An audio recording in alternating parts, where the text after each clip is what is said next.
Hi, my name is Dr. Josh Fulton. We're going to talk today about the history of the First World War in the state of Illinois. So, the state of Illinois, like a number of other states, got engaged with the war as many in America did, beginning in 1914 when the war began. So, of course, in Chicago, where you had many immigrant communities who felt ties to one part of the conflict or the other, you saw an outpouring of support and, in some cases, opposition, depending on, again, what side they were on. And that's a process that continued through much of the next few years. Illinoisans as well engaged directly with the issues of preparedness, which began to hit the United States in 1915 and 1916. So, emphasizing this idea of, well, if war comes, we'll be ready, so we're going to engage in some military training, right? Sort of that kind of stuff. So, you had those who really were against entry, and then for a lot of reasons, then you had these individuals who are kind of walking around with guns of like, hey, we're here, sort of ready for that kind of stuff. So you kind of had these competing camps in the state of Illinois, much like, again, you did in other parts of the country. So April 1917, First World War begins for the United States, right? American entries beginning. Within a month or two, you're getting a more robust approach to actively mobilizing resources and all of this. So how does Illinois handle it? Well, Illinois, like many other states around the country, had what was called a State Council of Defense. Okay, so that's kind of the first thing to be aware of. So, the State Council of Defense of Illinois. The State Council of Defense of Illinois becomes the government, in effect, for the state during the war. All right. Now, this does a lot of things. It's kind of a space and place bureaucratically that kind of takes a lot of the mobilization orders in from what the national government wanted, coordinates that with state government and state authorities to be able to create these, processes whereby they're adding to what a wartime state would be capable of doing in the midst of this conflict. Now, there's a lot of research and a lot of approaches to that, but generally, this is the idea that they're kind of working to add on to the capabilities of what the state is able to do. Now, a lot of the state council is going to be done, and its operations are going to be done at the county level. And so anything you read about with federal mobilization from administration, from food and fuel and this kind of thing, particularly food, though, especially, is a lot of this, again, is going to be operated through the state council. And this also relates to things like labor in the state. So you're going to have efforts to be able to increase work in farming communities, especially given Illinois' role as a very large both agricultural state and in places like the Chicago area, space where you have lots of industrial labor. So you have a lot of effort to employ laborers there, but you also have a lot of effort to kind of deploy individuals to farming communities throughout the state as well. You had a robust organization that the state council helped oversee called the U.S. Boys Reserve, where the idea was young men, sort of late high school age, right, that kind of thing, right before the age of possibly joining the military, are going to be involved in this. The idea is that they're going to be sent to farms around the state to help maintain the agricultural output at the end of 1917, but really mostly 1918. The Women's Land Army is going to be present in the state as well. The state's also going to have a number of expositions.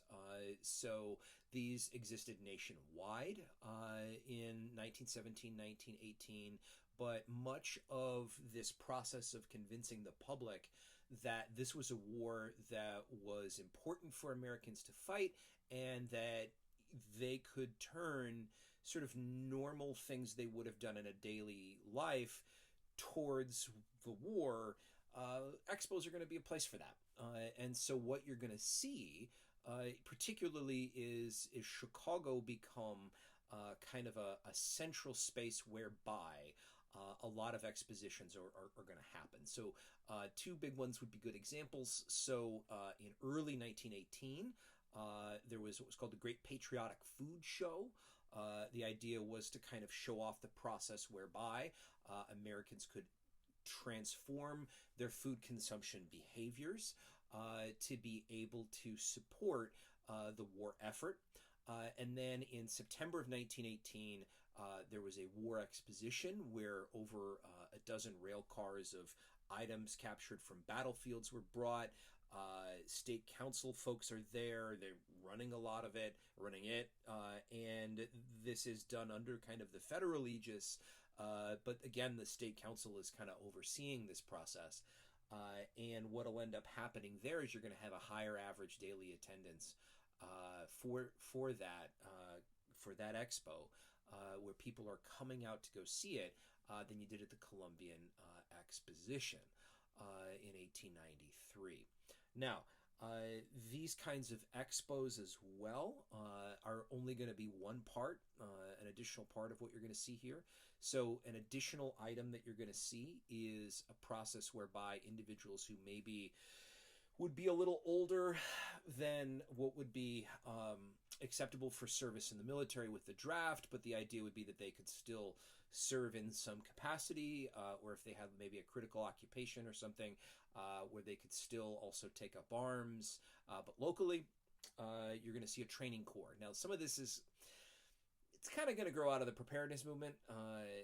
You're going to have that kind of as a part of it, but really what you have there is this kind of state auxiliary military force, where individuals would have periodic training. A little bit was sort of haphazard, not too many resources. The idea was that these units could eventually join the Guard, the Army, if they trained up well, they did, sort of met certain conditions and that kind of thing. But a lot of what they're going to be doing, particularly in the Chicago area, is just kind of basic initial training, especially.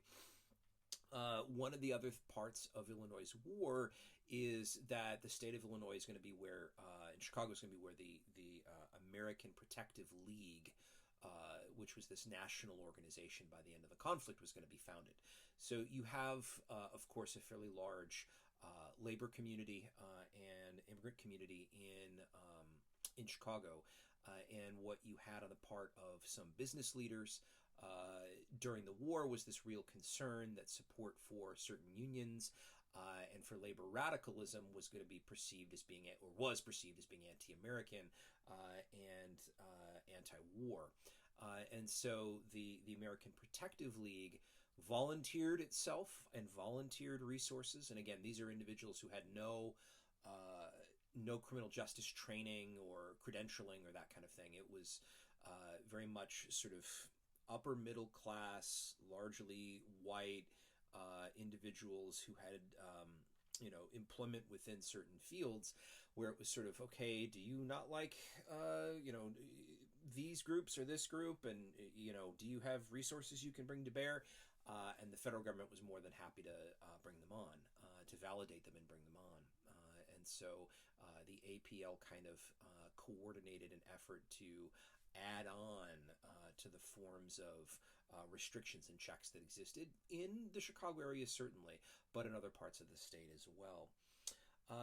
You're going to see a state that kind of goes back and forth, in that you've got some sections that are really sort of robustly pro-war and pro-American involvement in the conflict, but on other sides you're going to see individuals participating in mobilization drives and programs where the goal really is to kind of construct this public face of loyalty and support.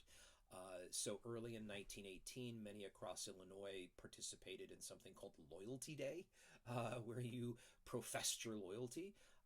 This was kind of required. And you would also, in many public events around the state, have speakers where their job was to get out messaging from the Committee of Public Information and to sell the message of the war. These were referred to as the 4 Minute Men. So this gets started in Chicago and it spreads out. So Illinois, in many ways, to somewhat paraphrase my own dissertation on this, is somewhat of a microcosm on how much of the nation experiences the conflict, in that you've got very pro-war individuals, you're going to have individuals who are very much anti-war, and you're going to have individuals who kind of feel that they're really, although it's, seen as a choice, that they're going to kind of be forced to go out and, kind of participate in these mobilizing drives and activities. So the experiences for many across the state are going to vary, but again, a lot of what they're going to have is going to mirror a lot of what you're going to see in other parts of the nation. Thank you.